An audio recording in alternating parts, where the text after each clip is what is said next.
Welcome to F-Bomb Friday. I'm your host, Tracy Preston, along with my husband, Todd. Hey, hon. Hey, baby. Are you ready? I am ready. Let's hit it. There are places in Michigan where the land just feels different. Not in a way you can easily explain. Not something you can point to on a map, but something you feel. And the stillness between the trees, in the way sounds seem to carry just a little too far at night. In the way the dark feels deeper out there. On today's episode of F-Bomb Friday, we are heading into the rolling hills, the winding back roads, the quiet lakes of the Irish Hills. A place where summer means bonfires and pontoon boats and long sunsets over the water. A place where people grow up, settle down, and expect to stay predictable.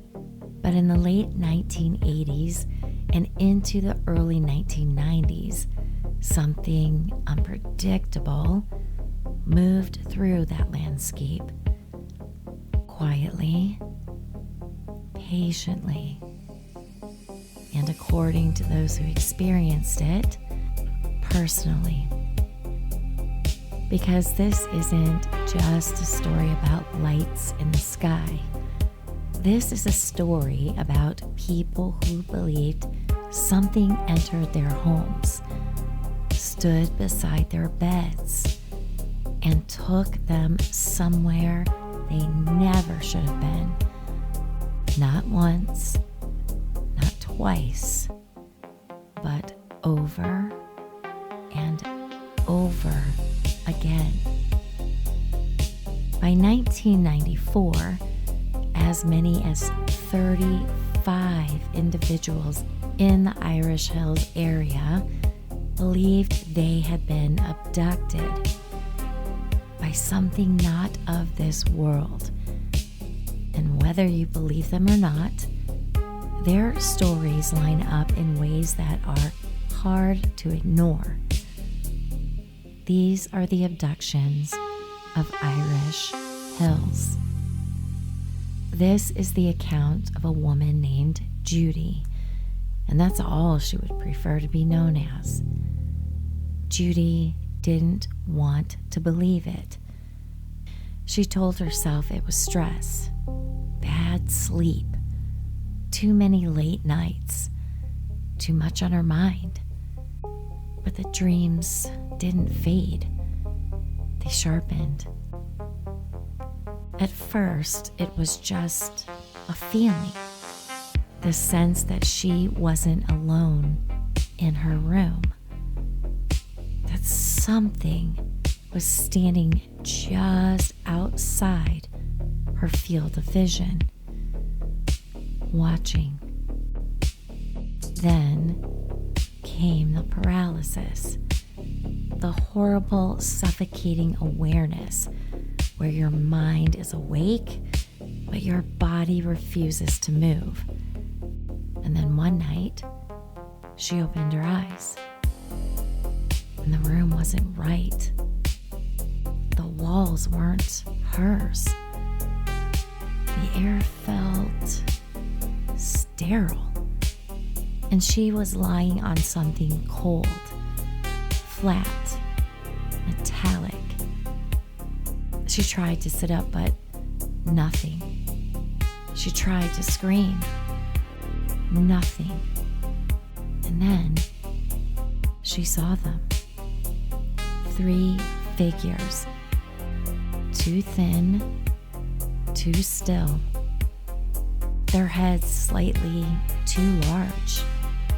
Their eyes impossibly dark. One of them leaned closer, and in that moment, Judy had a thought that didn't feel like her own.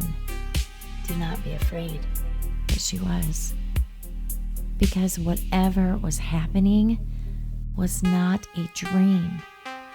Now, imagine living in a place like the Irish Hills. You wave to your neighbors. You see the same people at the gas station, the same faces at the grocery store. And then one day, someone pulls you aside. They hesitate. They look around, and then they say something that changes everything. Hey, has anything strange ever happened to you? Now, at first, you laugh it off until they described something that you never told anyone. The same paralysis, the same time missing, the same beings. Now imagine that happening again and again until suddenly this thing you thought was private and isolated is shared. That's how the numbers started to grow. Not through publicity, but through quiet, uncomfortable conversations between people who trusted each other just enough to admit the impossible. Here is the enhanced detail of these alien beings. They didn't move the way we move. Witnesses often struggled to describe it. It was too smooth, too controlled. Like every motion was deliberate, efficient. No wasted energy. Their skin was gray, sometimes described as almost translucent under certain light. Their eyes, well, that's what people remembered the most. They weren't just large, they were deep, black in a way that didn't reflect light, but seemed to absorb it. Some said looking into their eyes felt like falling. Others said it felt like becoming scanned, read, understood in ways they couldn't explain, and always the same emotional tone. Not cruel, not kind, just detached. For many, this is the part they struggled the most to talk about, even years later, because it wasn't just fear, it was violation. People described instruments they couldn't identify, cold surfaces, bright light that didn't seem to come from a visible source, hands or something like hands moving over them, inside them. And the worst part, the feeling that this had happened before, that this wasn't the first time, and somehow it wouldn't be the last. One man, driving along a dark stretch of road near Brooklyn, said he lost nearly 2 hours. One moment he was passing a familiar roadside stand. The next, he was pulled over miles away. His engine still running, radio filled with static. No memory of how he got there.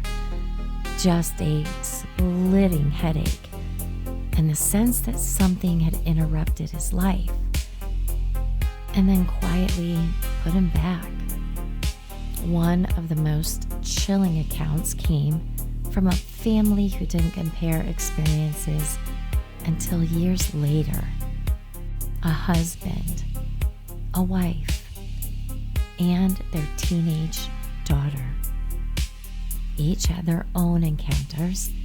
Each had their own memories, but none of them spoke about it out of fear of being dismissed, or worse, believed. Until one night it came up, carefully, hesitantly, and each person shared. The room went silent because the details overlapped, not perfectly, but enough to realize whatever was happening wasn't choosing individuals. It was choosing households. When the story finally reached television, it didn't explode the way you might expect. There was no national panic, no major investigation, just a segment, a curiosity, something filed away under unexplained. And maybe that's the strangest part of all. Because if 35 people in one area claimed repeated abductions today, it would dominate headlines. But back then, well, it faded. Like something that wasn't meant to be looked at too closely. Now, skeptics will tell you this is all explainable. Sleep paralysis can lock the body while the mind is awake. The brain can create incredibly vivid, convincing experiences. Memory is fragile, suggestible, and all of that is true. But here's the part that doesn't go away. Consistency across people, across time, across individuals who had nothing to gain and everything to lose by speaking. So the question isn't just, did this happen? It's, why are so many people experiencing the same thing in the same place? Now let's widen the lens for just a moment, because the Irish Hills wasn't the only place in Michigan reporting strange activity in the 90s. There were sightings all over Lake Michigan, mass sightings to be clear. Radar confirmations, lights moving in waves no aircraft should. So what if this wasn't isolated? What if the Irish Hills wasn't the center, but just one point in something larger? Could it be a corridor, a pattern, a focus area? And the people there were not just witnesses. They were a part of it. Now the Irish Hills is still there. It's quiet and beautiful, unassuming. A place where people go to relax, to disconnect, to breathe. But somewhere out there, behind the tree lines, behind the lakes, down those long empty roads, there are people who still remember what happened to them. Not as a story, not as a theory, but as something they lived through, something that took them, examined them, and returned them like nothing ever happened. Except it did.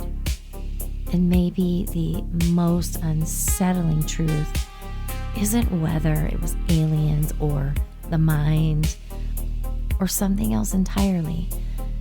Maybe it's this, that something happened to dozens of people in one place at one time. And whatever it was, we still don't understand it. And maybe we're not supposed to. Well, hun, alien abductions in Michigan. Who knew? Right? Isn't that crazy? And here's the important takeaway. 35 people that didn't even know each other all had similar experiences, similar enough to where it was more than just a coincidence.